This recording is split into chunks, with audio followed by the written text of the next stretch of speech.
Ahora debería sonar una música de esas de miedo, porque nos adentramos en el mar y cuando nos adentramos en el mar y suena una música de terror, enseguida nos viene a la cabeza Tiburón. Porque efectivamente, Tiburón marcó un antes y un después, marcó un punto de inflexión en las películas de terror, sobre todo relacionadas con el mundo del mar. Y en este caso, pues ya cumple 50 años, fíjate cómo pasa el tiempo, un clásico del cine. Y un clásico de este podcast es Manu Díaz, que nos va a contar como experto en el mundo del cine varios detalles de esa película que llegaba a nosotros en 1975 y que ahora cumple 50 años, con un Steven Spielberg jovencito, hay que decir, que con apenas 28 años y con muy pocos medios técnicos consiguió crear una obra maestra del mundo del cine, pero flaco favor le hizo a los escualos. Así que quédate y escucha esta historia que nos cuenta Manu Díaz.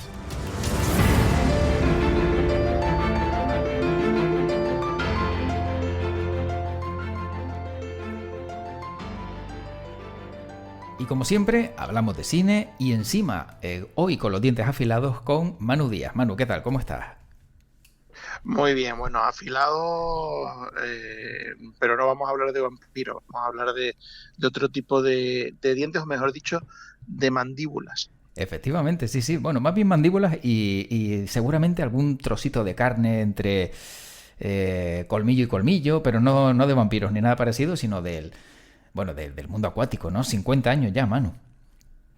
Sí, 50 años de Tiburón, que precisamente el título original yo era eso, mandíbula, pero bueno, aquí quizás lo de mandíbula se podía malinterpretar y había que ser un poquito más directo y en España la titulamos Tiburón.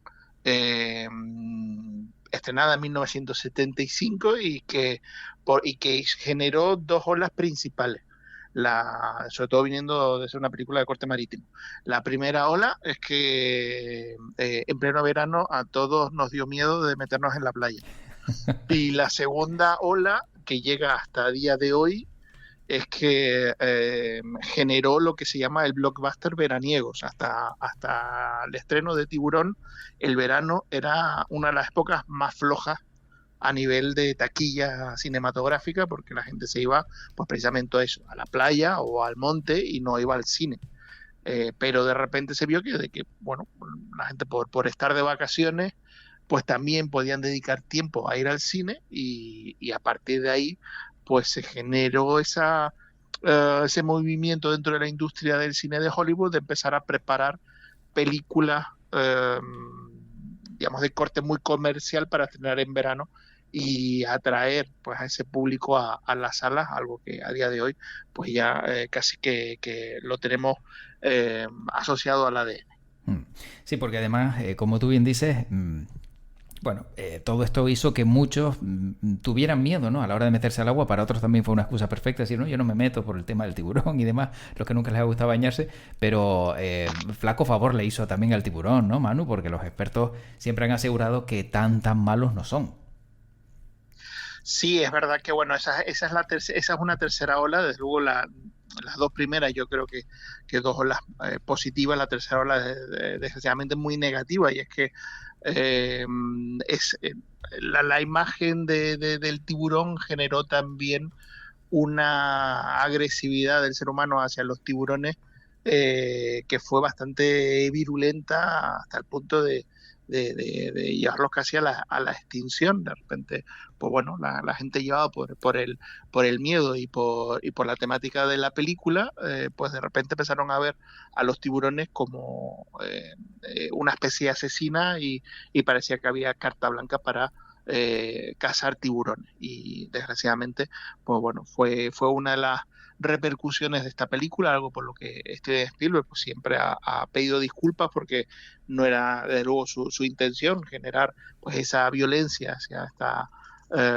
especie, pero que bueno, el ser humano a veces es más ilógico que lógico. Sí, efectivamente. Y todo esto, claro, hace 50 años de esta película, con un director que era y es Steven Spielberg, que también era jovencito, ¿no? Si no me equivoco, 28 años y con pocos medios para una película como esta.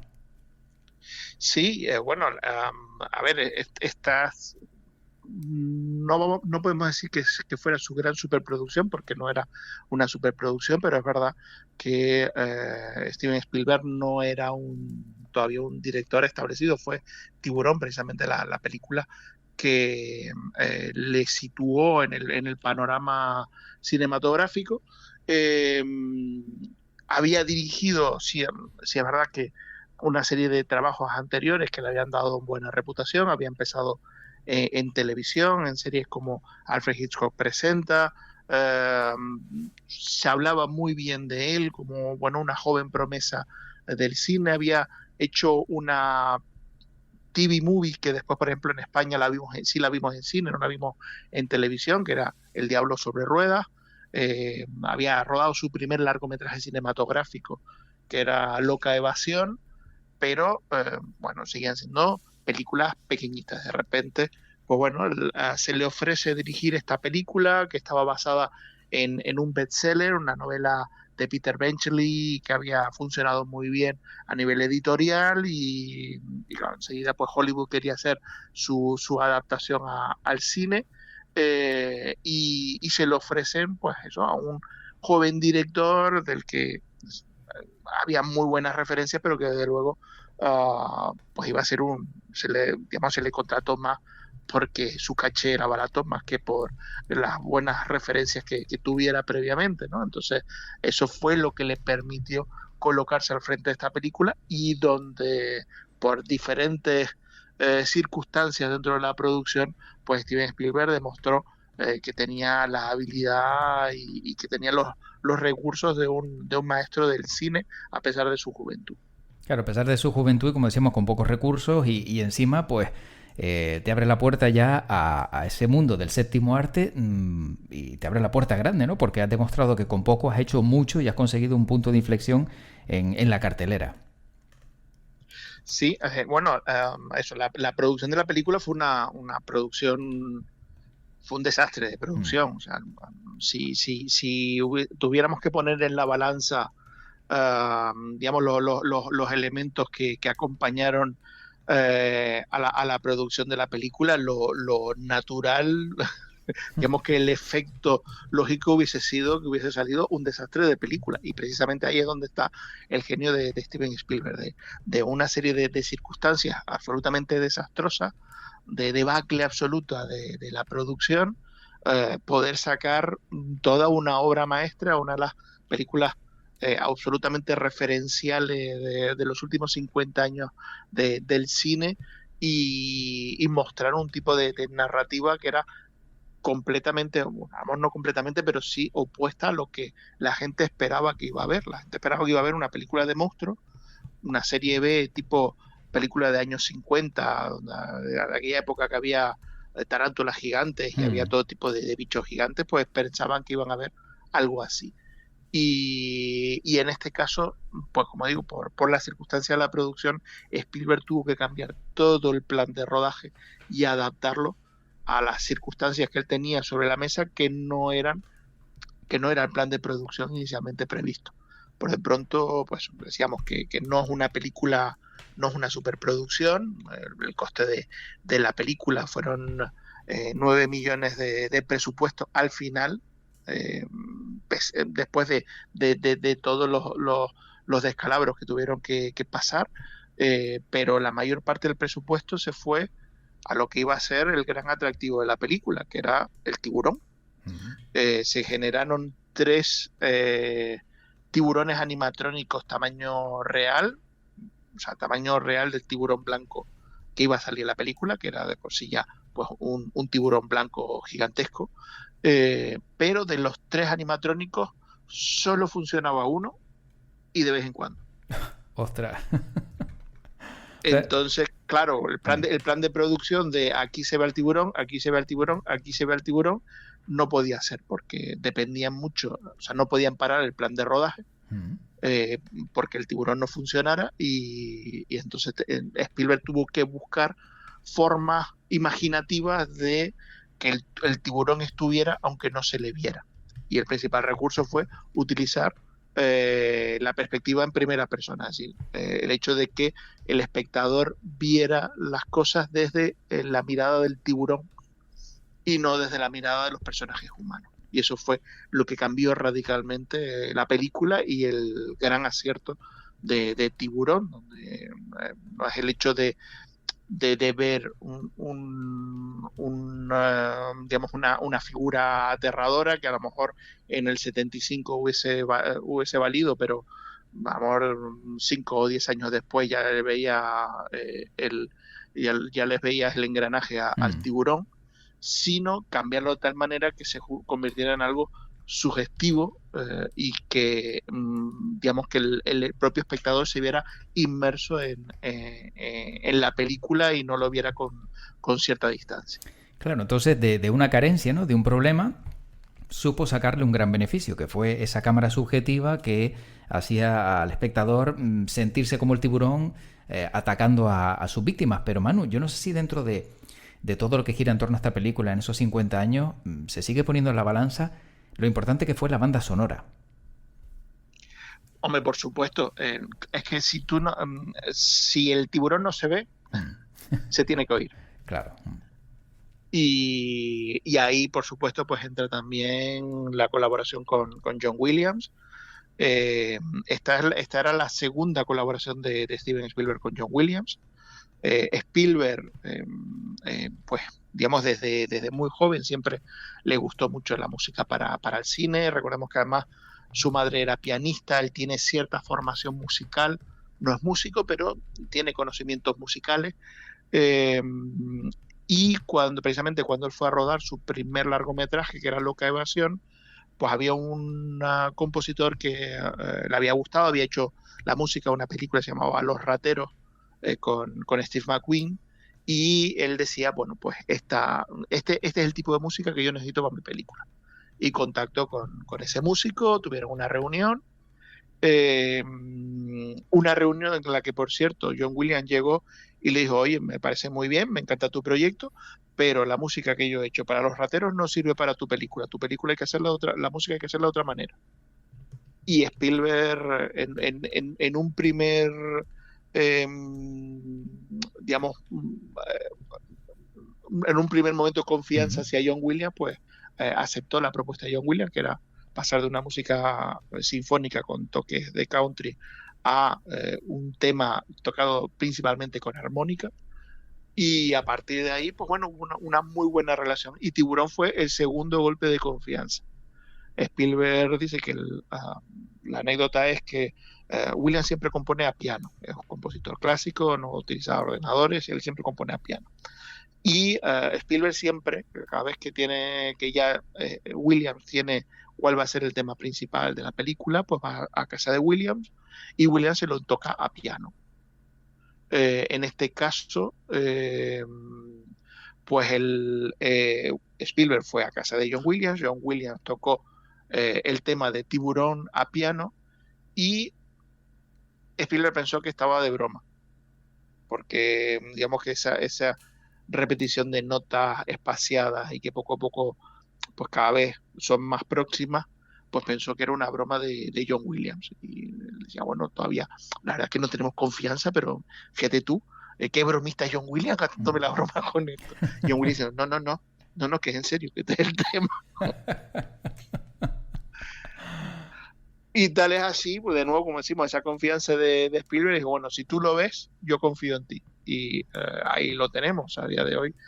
Es uno de los mayores ejemplos de conexión de imagen y música en la historia del cine.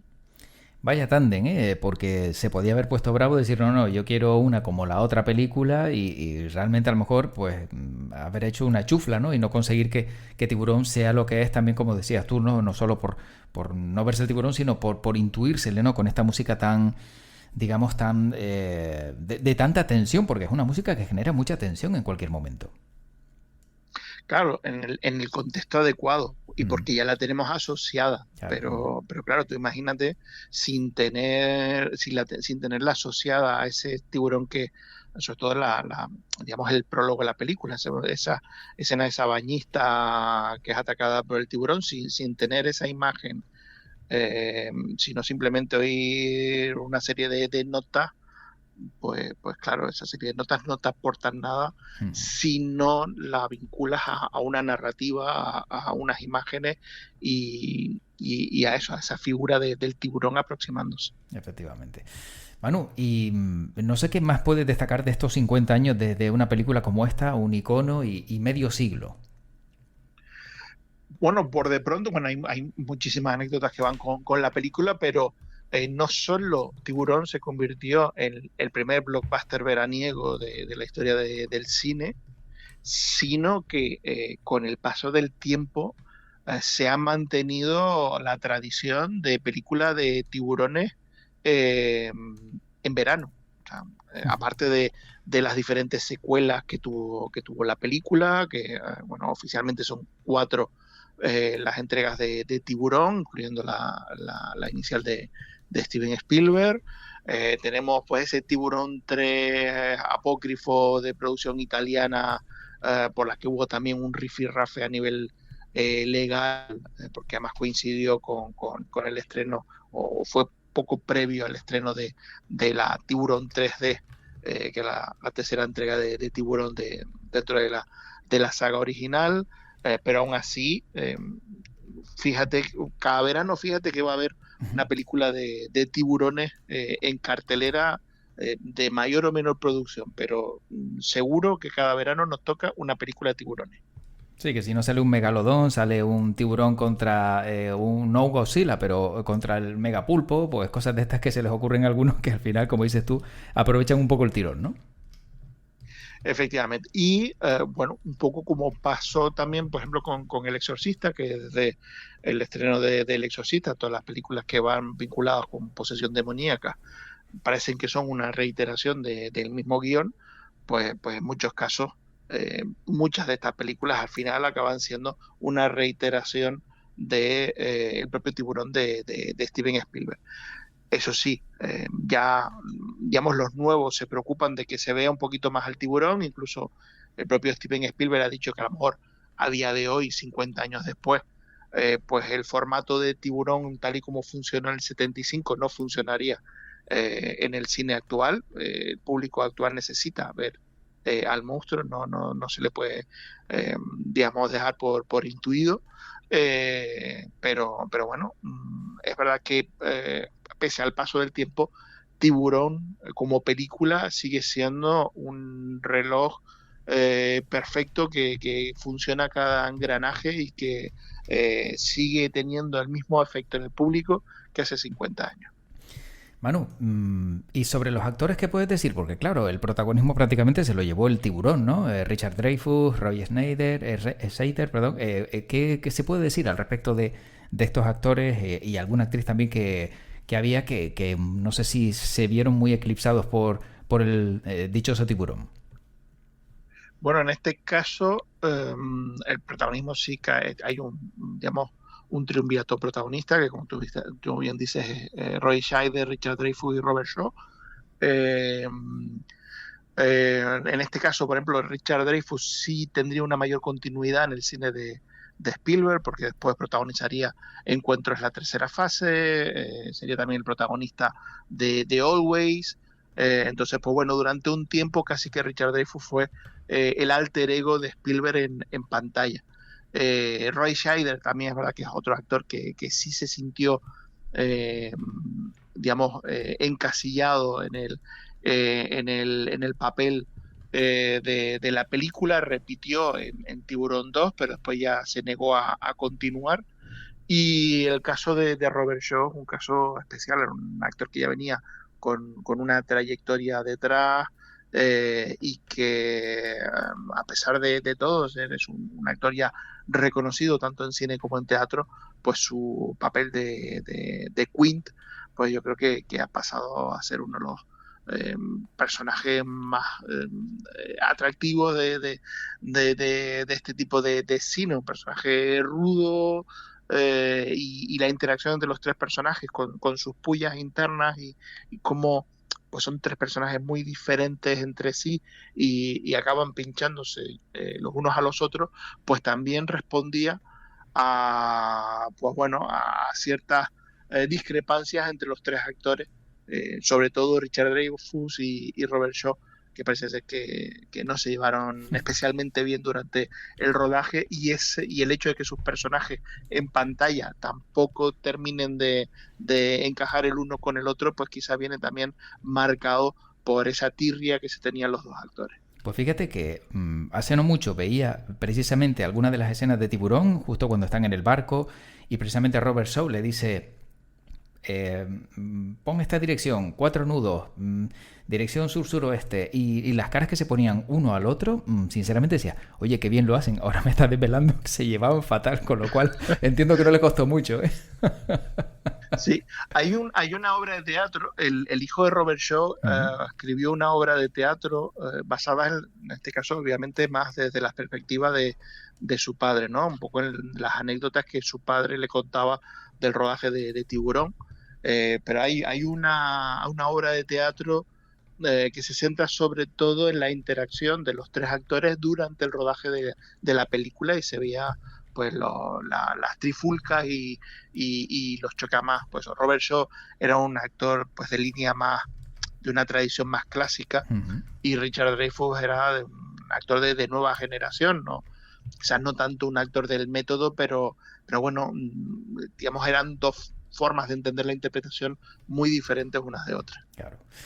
Manu, para acabar, antes de dejarte que dejes la estocada ahí con un bichero, con un arpón, lo que tú quieras al tiburón, yo tengo solo una curiosidad, pero en este caso no de la película, sino de los tiburones, porque como empezamos hablando de las fauces, ¿no? Y de esos grandes colmillos, por lo visto, es curioso porque los humanos tenemos un promedio de 32 dientes que renovamos solo una vez en la vida, pero los tiburones no paran de renovarlos en la suya, porque dice que no tienen raíces y sus dientes se rompen con facilidad.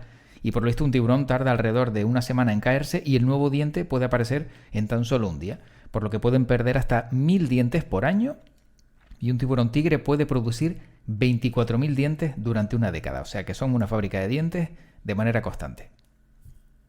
Pues mira, sí. Pues en este caso Peter Benchley entonces acertó con el título original de la novela. Sí, efectivamente. Bueno, Manu, para acabar, Bueno, no sé si quieres apuntar algo más de esta gran película de ya 50 años. Pues mira, yo tengo una anécdota que no va vinculada con la película, pero que es una anécdota curiosa.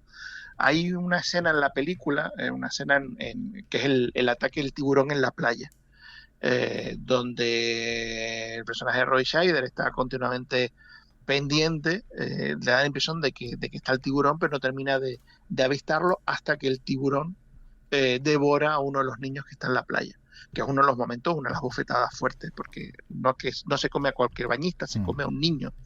Claro. Y hay un momento en el que está la madre reclamando que se haga algo.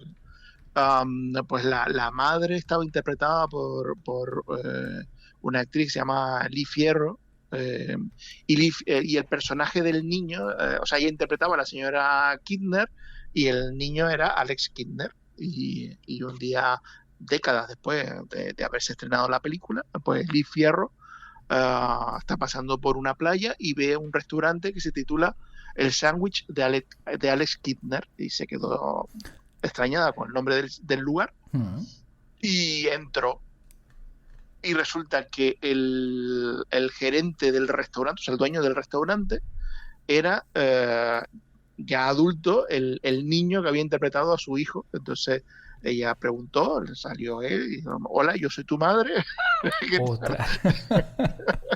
Fue un reencuentro curioso, gracias pues eso, al guiño a la película a través del nombre del restaurante. Y tanto, vamos, pues fíjate, vaya reencuentro, pero lo que son las cosas, ¿no? Claro, antes no había redes sociales y estos casos eran así, ¿no? La casualidad te llevaba a encontrarte con, y de esta manera tan repentina, y que se generaba una anécdota.